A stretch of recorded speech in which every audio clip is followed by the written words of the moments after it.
It is not to meet your needs. It is actually to display, to impress. This is what is called conspicuous consumerism. It's again a technical term. Conspicuous consumerism is that consumerism which makes you conspicuous in the society. This is the single most important marker of your social distinction. And by prescriptive conviction, a person who belongs to the leisure class is not supposed to do any work which is productive. He can do work that is completely unproductive. For example, hunting. Well, you will say, yes, hunting produces a victim. Yeah, the leisure class will produce victims. And in fact, there is, I once read about an instance in which a member of this class went hunting and successfully shot a game, came back home and sent his wife to collect the carcass because it is below his dignity to carry it. By the way, I'm sure the ladies know this, that in the early phase of the development of the leisure class, there was a neat division of labor between men and women. And the two categories were demarked by the words exploit and drudgery. All work, or all forms of activities, not work, all forms of activities that constituted the category exploit, which is activities of honor, were the exclusive preserve of men, and all activities that came within the ambit of drudgery had to be done by women. Again, that's not my main subject, so I'll not go into it. But I'm making some of these references so that you may really understand how pathetic some of our assumptions are. They have not disappeared. They're still very active and vibrant in our times. I'm thinking with you on the motto of the institution, not to be ministered unto, but to minister, and etc. Now, therefore, you must understand that you're living in a society and very often functioning within a segment of that society. First of all, there is a problem with the period, the age, the culture. But within that, within the society in which you live, you may often be located within this particular class called the leisure class because, unfortunately and unwittingly, the most important motive in people seeking the benefit of education is to become members of the leisure class. Why do you want inflated salaries? A couple of years ago, a student of mine came to me and said, "Sir, I've just changed my job. I came to seek your blessing." I knew that he was itching to tell me something more. I said, "What's it?" He said, "Sir, my salary is only 2 crores per annum." I said, "My sympathies are with you. Take care of your son." Because it's a very dangerous thing. It's a very, that's another subject. So I want you to wake up to the fact that the context in which Jesus Christ made a clinical cut between the two contrary attitudes, namely the desire to be served, the clamor to be served, and the willingness to serve.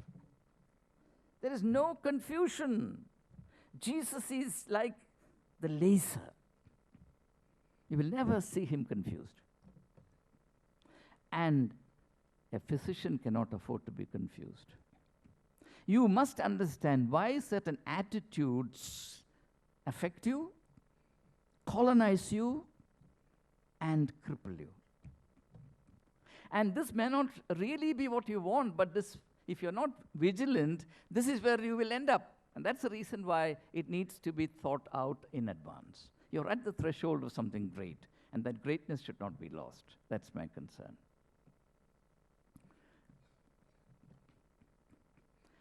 Now, you must know that in every society, without exception, whether it is India or America, it makes no difference. In every society, social attitudes markers and parameters of privilege, prestige, what is fashionable, what is to be desired, what is desirable. All these things are actually decided and dictated by the members of the leisure class. The others are simply left with the freedom to emulate what the leisure class is doing, but without their resources to imitate what they are doing. That is the curse to which the rest of the society is condemned in this kind of an arrangement. It has gone on and on and on, and nobody challenges us. If you don't conform to their norms, they will ridicule you. And therefore, as the products of Christian Medical College Vellore, which has its quintessence embedded in a motto like this, you should have the courage to say, I will not play this game. I reserve to myself the right to pursue a way of life which will fulfill the promise in me. You know, Bertrand Russell, in one of his books, it's called The Political Ideal, Political Ideals. He says there are only three requirements, three conditions are required to lead a meaningful life. Only three.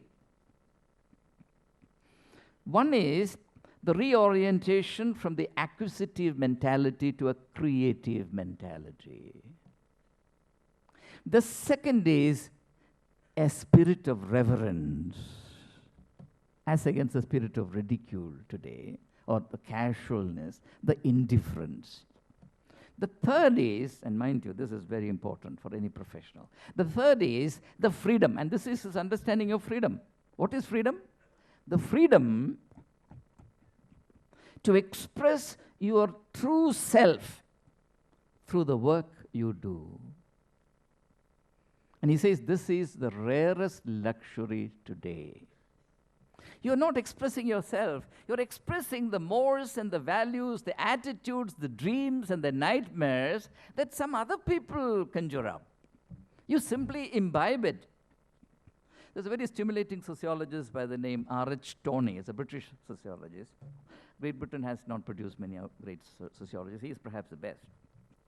He says, most people don't realize that the road they walk is not something they have either created or chosen, but required simply to walk because they must march. And then he goes on to say, yes, people march, but they are only bothered about the condition of the road and not their place on the map. You're entitled to a place on the map. Anyway, let me come back to the motto. You'll have to remind me from time to time. Otherwise, you'll have to sit here till tomorrow or day after tomorrow. Okay. Now, therefore, knowing that the goals, the outcomes that an overwhelming majority of your contemporaries, and in fact my contemporaries, all coveted and covet, are determined by the so-called leisure class, or you can call them also the acquisitive class, as against a functional class, a class that does some work, whose value is determined by the work they do, and as Karl Marx would say, the value of whose work is actually taken away from them, which is actually not your problem, so don't bother about that. Since this is really the reality that could affect you, let me just say a couple of things and I will stop. I know human patience is very limited, even of doctors. Actually, a patient is a patient because the patient has to be patient. Right?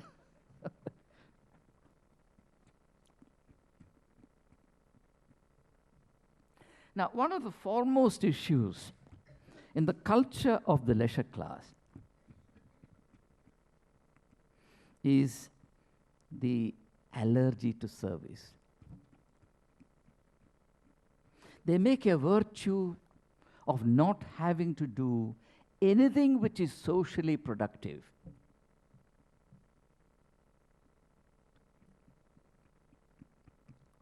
And as you move into the so-called elite class, today we use the term elite, the intelligentsia. By the way, intelligentsia does not mean intelligent. You don't have to be intelligent to be part of the intelligentsia. The word intelligentsia is a word of Russian origin, which actually means a person of robust moral sense. That's what it means, however. So the foremost insignia of the leisure class is its resolute refusal to involve itself in any productive work. And therefore, thinks of the duty to serve as an insult, as an unfair imposition, as a matter of embarrassment. You know, this attitude survives in a very familiar modern expression. That's called workload. You know, there's a sense of burden. There's a sense of burden about workload, right? Never think of work as load. Think of work as privilege. But we have derived some of these negative, destructive notions from the leisure class. Now, many of these things are already in your text, so I'm not going to talk about it. Let me bring my address to a close. By the way, this is often the trick that public speakers use. They say, I'm going to end, I'm going to end. Then your hope rises. Then he goes on for the next 15 minutes and say, I'm now surely going to end. You wake up, and he again puts you to sleep. No, I'm not like that. I'm going to end. Perhaps not.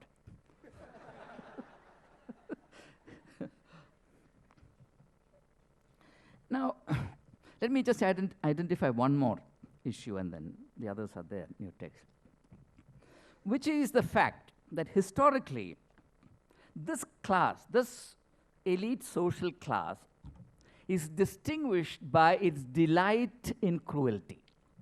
That's why hunting, in olden days, now it's proscribed, hunting is a very, very distinguished aristocratic activity.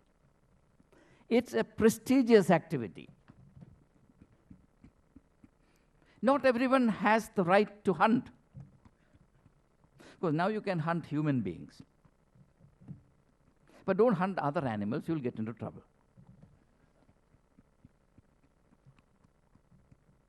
Now, hunting is one of the cruelties.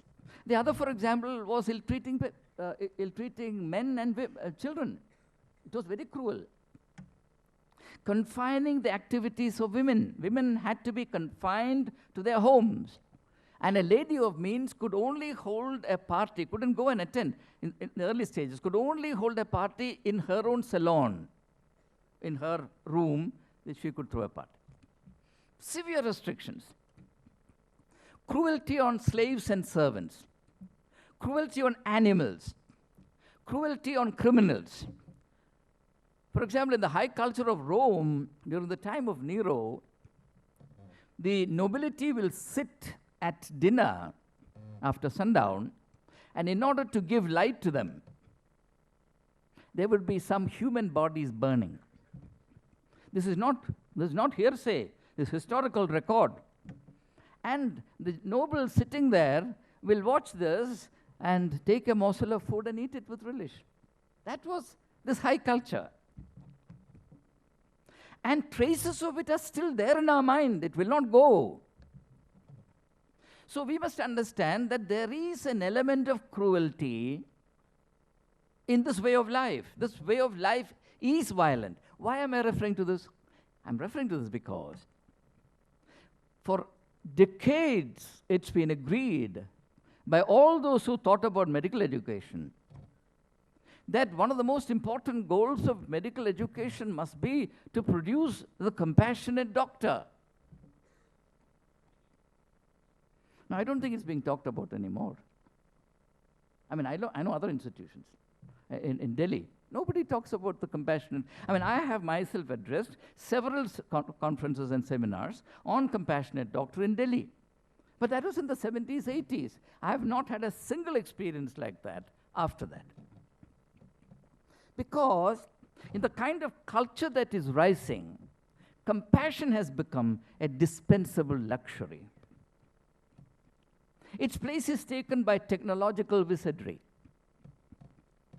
And it's become fashionable, for example, for a health professional to say that I'm very busy. I tell you today, if you want to become not only doctors but also healers, take the next degree in compassion. It is not enough anymore, my friends, to be doctors. Those days are gone. You have to become healers. Finally, you know, Aunt Ida was a very unique person. You cannot understand this motto without knowing her. There was a prophetic cutting edge to her person. She did not tamely conform and confine herself to the existing practices. She differed from them. One simple example being, it was socially well established, religiously well established in those days, that women in labor should not be given water to drink. And many, many, many women died in labor precisely because of this. She changed it. She challenged it. Imagine a young lady roaming around with a bullock cart and a hurricane lamp, treating 12,000 patients in the first year. She only had a domestic servant. That itself was a silent protest against the society of the times. So, unless and until you acquire the spirit of liberation from the spirit of the age, from the social yokes on your necks, this motto will never become meaningful to you. You will not serve until you liberate yourself from the spirit of this age, which says, serve me, and I will not serve you. So in that sense, both CMC Vellore and the motto are a very deliberate, imperious invitation to all of you, my graduating friends, to rise above the spirit of this age, the culture of our times, and the depraved norms created by the privileged